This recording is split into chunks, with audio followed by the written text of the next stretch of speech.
Imekuwa kama surprise kwa swala zima la kuwa na vyombo ambavyo vinatumia umeme, hasa katika kipindi hiki cha sayansi na teknolojia, katika uhalisia wa kupunguza matumizi ya mafuta na kadhalika. Swala hili kwenye vyombo vya usafiri limelenga mahala pake, lakini pia swala hili limeanzia mahala pake kwa sababu ya uhalisia ninaofahamu kwa maafisa usafirishaji wa wilaya ya Kigamboni. Kwa kuwa na vyombo hivi, ni vyombo ambavyo nina imani kabisa kwamba tutaona matunda ya kutumia nishati safi katika uhalisia wake, kwa sababu ninawaaminia na watavitunza katika uhalisia wake, ili tupate uhalisia wake kwamba vyombo hivi vina msaada mkubwa kiasi gani katika jamii. Tunakwenda kumuunga mkono Mheshimiwa Rais katika dhamira yake ya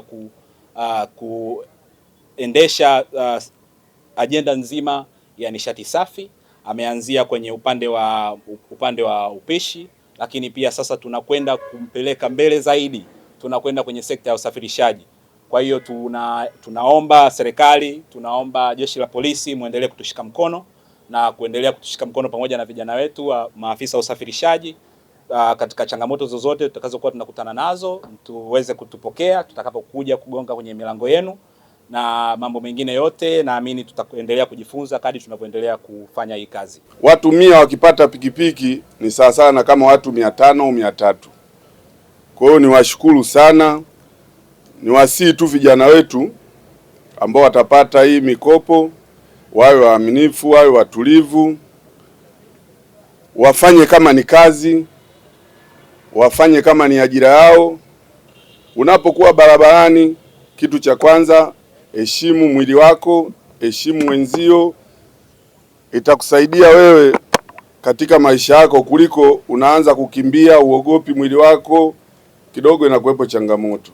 Kwa hiyo niwasisitize amani kwanza, mambo yote baadaye. Wilaya ya Kigamboni, wale wote ambao wana changamoto za leseni, suluhisho lake litapatikana katika kampuni ya Chaja.